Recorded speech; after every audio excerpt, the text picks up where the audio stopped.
warahmatullahi wabarakatuh. Salam Om Swastiastu, nama budaya, salam kebajikan. Terimalah salam dari Lampung, Tabipun.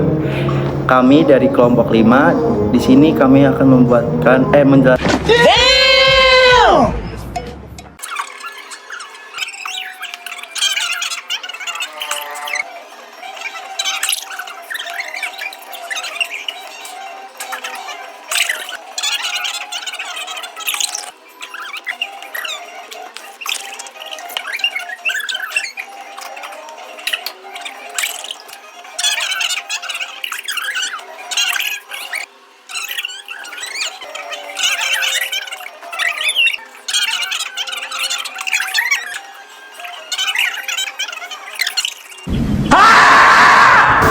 Assalamualaikum warahmatullahi wabarakatuh. Shalom Om Swastiastu, nama budaya, salam kebajikan. Terimalah salam dari Lampung, Tabipun. Kami dari kelompok 5 dengan saya Jackson Paren Purba dengan NPM 2511010031 dan rekan saya Raisa Juliana Putri dengan NPM 2511010122. Saya Naisila Julia Sarendra dengan NPM 2511010018. Di video ini kami akan menjelaskan tentang tugas besar kami dari Kes 5. Berikut dengan soalnya. Berikut Dengan video hasil kami. Check it out. Hasil perancangan jaringan komputer untuk Kes 5 yaitu jaringan coworking space dan digital startup cafe menggunakan aplikasi Cisco Packet Tracker. Studi kasus yang kami kerjakan menggambarkan sebuah coworking space yang menyediakan dua layanan utama, yaitu ruang kerja untuk perusahaan startup dan area cafe yang dapat digunakan oleh pengunjung. Studi kasus yang kami kerjakan menggambarkan sebuah coworking space yang menyediakan dua layanan utama, yaitu untuk ruang kerja untuk perusahaan startup dan area cafe yang dapat digunakan oleh pengunjung secara umum. Selain itu, terdapat juga ruang manajemen dan kasir yang digunakan untuk mengelola seluruh operasional coworking space. Karena terdapat beberapa jenis pengguna dengan kebutuhan jaringan yang berbeda, maka itu jaringan tidak dibuat menjadi satu jaringan saja, teman-teman. Jadi jika semua perangkat berada dalam satu jaringan, lalu lintasan data akan menjadi lebih padat, keamanan menjadi kurang baik, dan pengelola jaringan juga akan lebih sulit. Maka kita ada solusi dari itu, dan kami membagi jaringan menjadi beberapa subnet menggunakan metode VLSM, sehingga penggunaan alamat IP menjadi lebih efisien dan setiap bagian memiliki jaringan yang terpisah sesuai dengan kebutuhannya. Selanjutnya, saya akan menjelaskan topologi jaringan yang telah kami rancang. Pada topologi ini, kami menggunakan beberapa perangkat pertama, yaitu satu router Cisco 1841 yang berfungsi sebagai gateway utama sekaligus DHCP server untuk membagi alamat IP secara otomatis kepada perangkat yang menggunakan DHCP. Selanjutnya ada satu buah switch Cisco yang 2950 yang fungsinya sebagai pusat distribusi jaringan dan menghubungkan seluruh perangkat yang ada pada topologi. Lalu ada dua buah access point, yang satu untuk area startup dan satunya lagi untuk area cafe. Kedua access point ini digunakan agar perangkat seperti laptop, smartphone, dan tablet dapat terhubung ke jaringan secara wireless. Selanjutnya juga ada satu buah server yang berfungsi sebagai pusat layanan jaringan. Pada server ini kami mengaktifkan layanan HTTP sehingga klien dapat mengakses halaman web yang tersedia melalui browser. Server menggunakan IP statik agar alamat IP tetap dan layanan selalu dapat diakses dengan stabil. Jika kita lihat berdasarkan topologi, jaringan dibagi menjadi 3 area utama. Area pertama adalah startup. Area ini digunakan oleh perusahaan startup yang menyewa ruangan kerja di coworking space.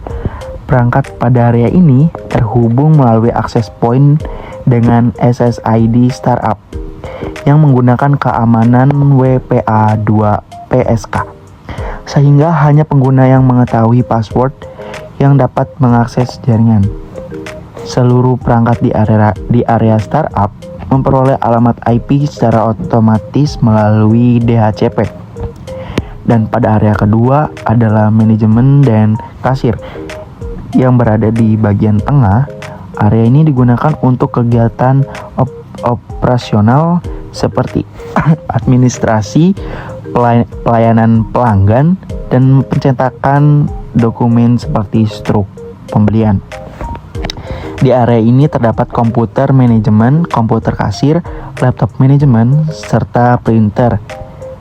Berbeda dengan area startup, perangkat pada area ini menggunakan IP statik,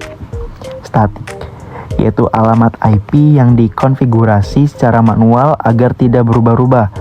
Hal ini bertujuan supaya perangkat penting seperti komputer manajemen, kasir, dan printer selalu memiliki alamat IP yang tetap, sehingga lebih mudah dikelola dan diakses.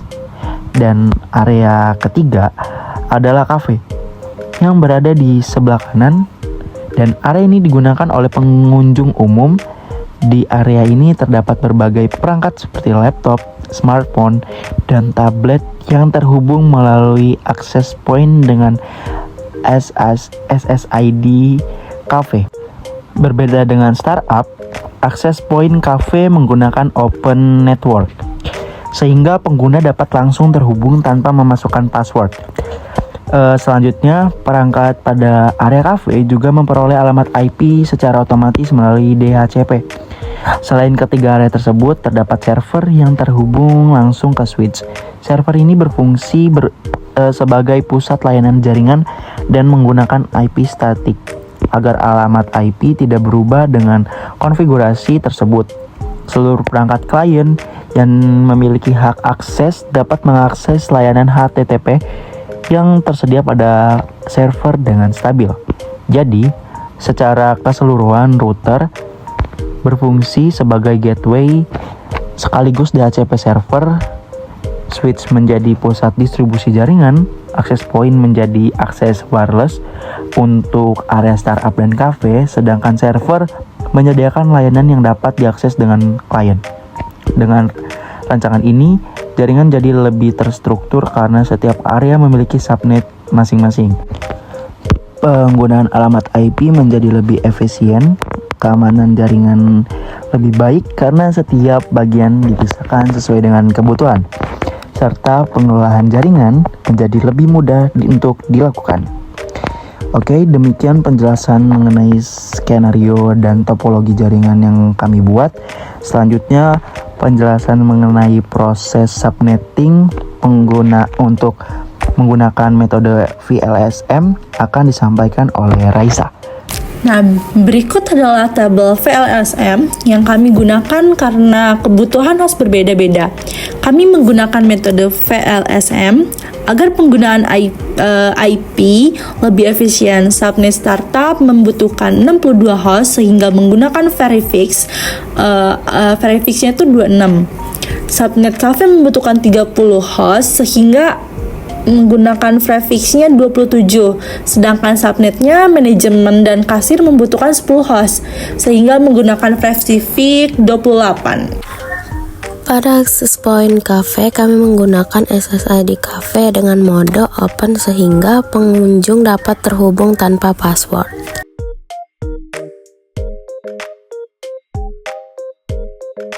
Pada access point startup, kami menggunakan SSID startup dengan keamanan WPA2 PSK dan password untuk meningkatkan keamanan jaringan startup. Pada topologi ini, router berfungsi sebagai perangkat utama yang menghubungkan seluruh jaringan. Router juga bertugas memberikan alamat IP secara otomatis kepada perangkat menggunakan DHCP serta mengatur komunikasi antara subnet yang telah dibuat dengan metode VLSM. Ini adalah printer kasir yang digunakan untuk mencetak struk transaksi pelanggan.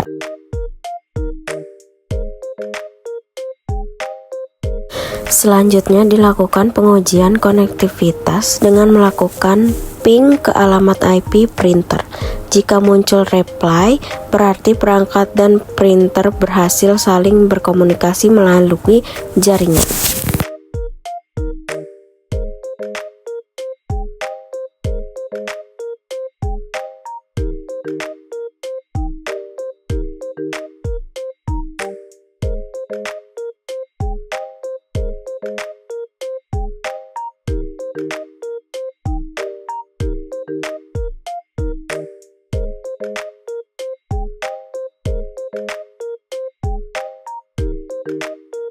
Ini adalah printer untuk kebutuhan administrasi dan manajemen, dan dilanjutkan dengan melakukan ping ke alamat IP printer seperti hal yang sebelumnya.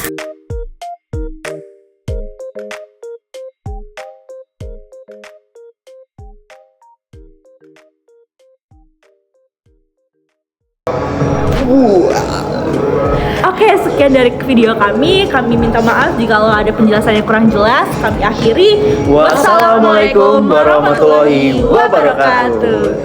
Semoga dapat nilai 100. Labanang al Jawa.